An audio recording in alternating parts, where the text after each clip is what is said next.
Évidemment que tout ce qu'on fait, c'est un seul objectif, c'est le client. C'est justement réussir cette expérience client. Et l'expérience client, c'est tout simplement ce que justement on appelle aujourd'hui une approche à pas. C'est quoi? C'est avant, bien évidemment, pendant et après. Voilà, c'est ce qu'il faut réussir justement son expérience avant qu'il devienne un client, pendant son séjour, parce qu'on est entre hôteliers, et à la fin, bien évidemment, après son départ. Alors, d'abord, c'est pour ça que je dis que c'est lié justement au marketing, parce que d'abord, il est utilisateur. On parle d'une expérience utilisateur. D'accord? Avant qu'il devienne client, il est d'abord utilisateur. C'est quoi? L'expérience utilisateur, c'est quoi? C'est le ressenti du parcours entre le contact avec la marque et la conversion, c'est-à-dire la confirmation de la réservation. Ça, c'est le parcours utilisateur. Et puis l'expérience client, c'est à partir du moment où la conversion est là, c'est-à-dire à partir de la réservation jusqu'à la consommation ou l'utilisation complète du produit ou du service. D'accord? Donc on passe, donc l'approche à pas, c'est d'abord être en un premier temps un utilisateur, il faut réussir son expérience utilisateur et par la suite son expérience client. Il y a un parcours. Le parcours utilisateur, c'est quoi? C'est d'abord découvrir la marque. On a parlé tout à l'heure justement, c'est la découverte de la marque. Après, c'est découvrir le produit ou le service, recevoir l'offre, l'accès au produit ou service et enfin l'acquisition du produit. Pour ce faire, nous avons besoin d'un certain nombre de dispositifs à soigner. D'accord? Alors, nous avons justement le brand awareness, ou tout simplement la notoriété de l'établissement. D'accord? D'ailleurs, il faudra communiquer sur la marque en un premier temps. Et cette communication doit justement permettre aux clients de comprendre que notre marque à la fois existe, mais elle est surtout désirable. Par la suite viendra justement le content marketing ou le marketing de contenu qui doit être plutôt pertinent. Pertinent par quoi? Donc on va centrer toutes les actions sur le produit plutôt sur l'utilisateur au lieu de les centrer sur le produit. D'accord? Donc, toutes les actions qu'on mène, justement, c'est des actions qui vont plutôt susciter l'intérêt de l'utilisateur que de faire du contenu sur le produit. Et puis enfin, des promotions ciblées, c'est-à-dire au moment de la réception de l'offre et le parcours d'achat qui doit être le plus fluide. On verra par la suite que c'est très important. J'ai besoin on verra même les typologies par la suite des clients qui justement peuvent repartir de votre site internet ou de votre application parce que le parcours est malheureusement très lent. L'expérience client, alors le parcours de cette expérience, c'est en un premier temps, il est dans l'attente de la consommation de ce produit. Après, il est plutôt dans la consommation du produit ou service. Par la suite, c'est l'utilisation régulière du produit, et là, on parle plutôt de la fidélisation. Pour ce faire, il y a un certain nombre de dispositifs également à soigner. C'est d'abord le suivi du processus de l'acquisition, c'est-à-dire des notifications, par exemple. J'ai effectué une réservation, eh bien, il doit être notifié immédiatement par des emails, des SMS peut-être, par WhatsApp, pour tous les outils digitaux dont nous disposons aujourd'hui, qui sont en évolution exponentielle. Et puis, la gestion des retours, qui doit être très amicale. D'accord? C'est encore une fois, c'est un contact qu'on doit garder avec notre client. Et puis, enfin, la fidélisation par la mise en place des actions de fidélisation. Et là, on parle justement, on en a parlé tout à l'heure, de la rétention et la fidélisation des clients. On va le rappeler encore une fois, la rétention d'un client existant coûte beaucoup moins cher que l'attraction d'un nouveau client. C'est plutôt la suite du parcours. Mais pourquoi fidéliser? Pour développer certainement le chiffre d'affaires et aussi envisager une relation à long terme.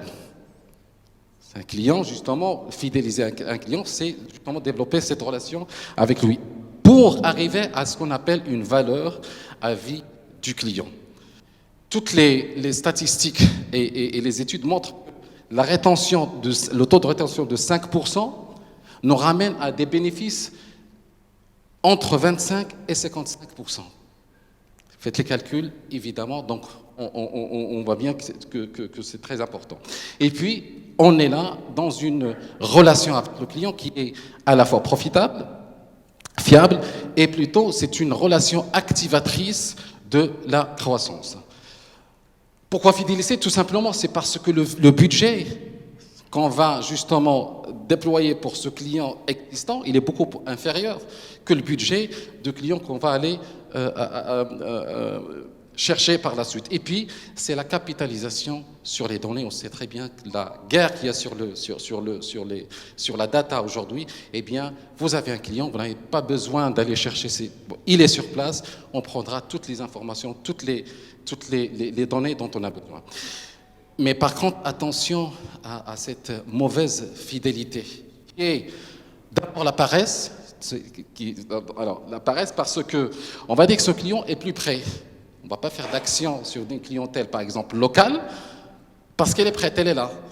Et je peux vous donner un petit exemple de rien du tout. Dans mon établissement, eh bien, quand on avait la fermeture de la ville, pas la fermeture de l'aérien, juste après le confinement, il y avait quand même, on parle de la première année, parce que là, ça commence à devenir des années, mais la première année où Marrakech était fermé, eh bien, moi, j'ai découvert plutôt un autre segment.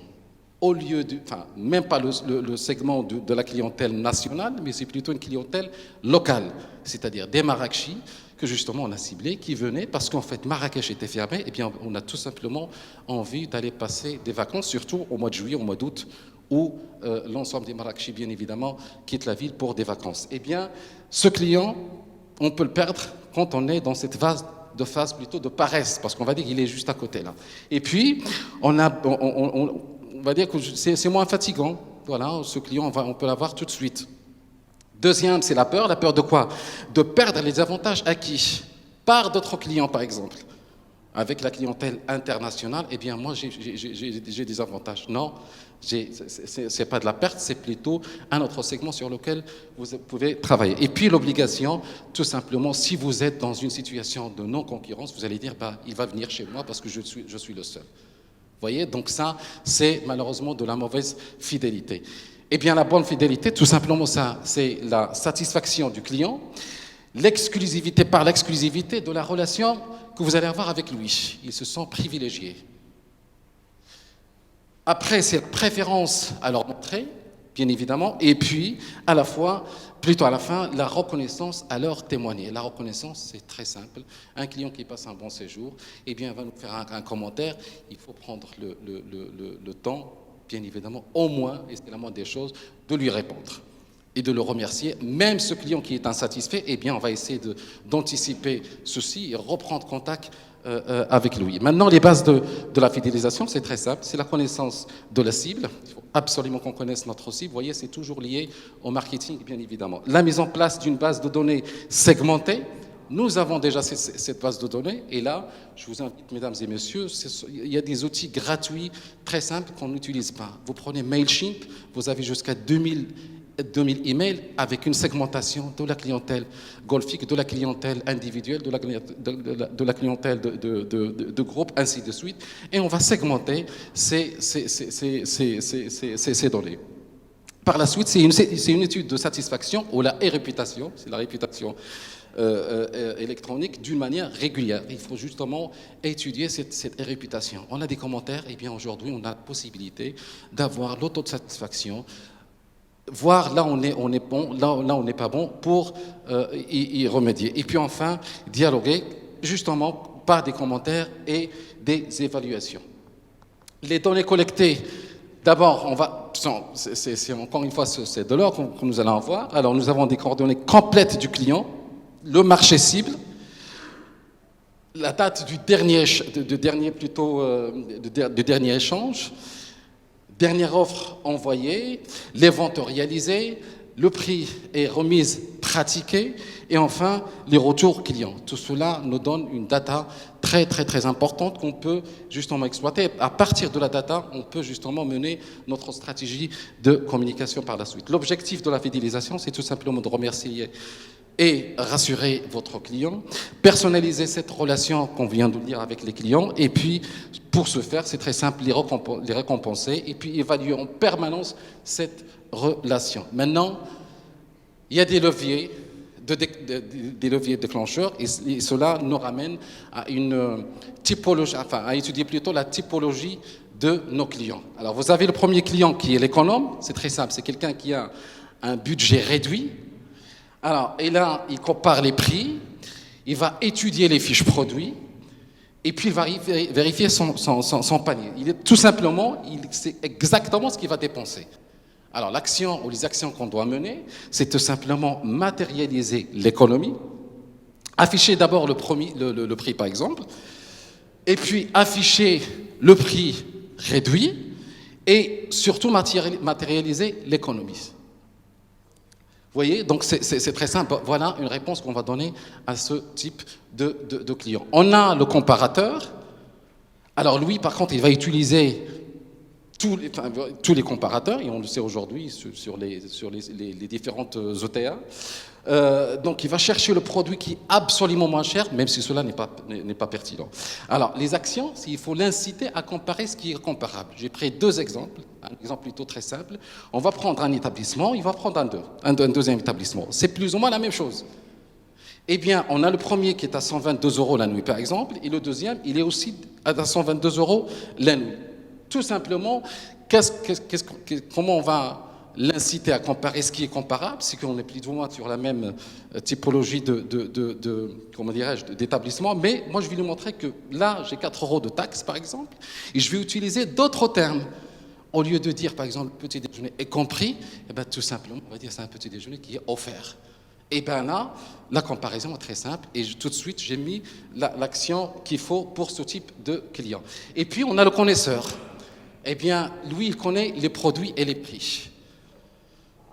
Il est rapide, mais il est surtout efficace. C'est le client dont on rêve tous.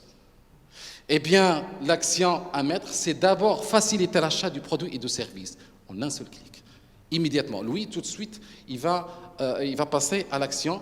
Donc, il faut proposer une transaction d'achat, ou plutôt de raisin, en un seul clic. Et puis, faciliter l'achat des extras avant son arrivée. Vous voyez, on va dire que c'est un client efficace. Eh bien, lui, il est prêt à acheter tout ce que vous vendez par la suite. Des prestations dans le spa, de la demi-pension.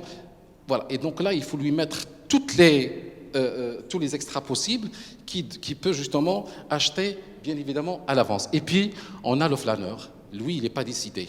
Il est plutôt hésitant et il traîne. C'est très simple. On parlait tout à l'heure, vous voyez, encore une fois, tout est lié. C'est de la storytelling. Il faudra justement lui raconter des histoires. Eh bien, mettre en avant tous les éléments qui vont justement le retenir. Encore une fois, ça peut être des témoignages des clients, ça peut être une vidéo, comme la vidéo de Sil Arbi qu'on connaît maintenant aujourd'hui, qui est devenu fameux, Sil Arbi aujourd'hui. Eh bien, on va faire la même chose. Eh bien, l'Arbi, il va tout de suite, justement, capter ce client, ce type de client. Et puis enfin, on a le client impulsif. C'est un client qui a un coup de cœur, il a un achat immédiat, il fait plutôt son achat immédiat. Donc l'action à mettre, c'est mettre en avant la rareté et l'urgence plutôt de l'occasion. Donc c'est-à-dire, c'est une occasion à saisir. Tout simplement, on va dire qu'il ne reste plus que 2 chambres à ce prix-là. Vous voyez, même si maintenant on sait qu'avec les channel managers et tout ça, on peut gérer ceci aussi, on va mettre ça et puis on va faire juste un suivi. Voilà, messieurs, dames, je voulais être un peu bref. Donc, tout simplement, c'est adapter l'objectif par la suite, c'est adapter les propositions de ces différents types de clients. D'abord, en favorisant le passage à l'acte. Deuxièmement, en levant plutôt le frein qui, d'abord, ils vont soit le ralentissent, soit plutôt provoquent un taux de rebond, c'est-à-dire un client qui est sur votre site, il va partir. Et là, on a des statistiques qui vont nous montrer justement qu'on a un taux de rebond, et bien parce qu'il y a tous ces facteurs qui sont pris en considération. Et puis enfin, donner des offres illimitées et surtout les added value. Il y a des choses sur lesquelles on ne perd pratiquement rien. On va peut-être offrir un soin ou autre, et bien pour lui c'est quelque chose justement qui va le retenir. Et puis des aides et du support et des retours. Voilà, je voulais vraiment être bref. Je tiens à vous remercier pour votre attention et à votre disposition pour des questions, mais de toutes les façons, mon cher ami Max va justement essayer peut-être de partager avec nous ou de commenter ceci par la suite.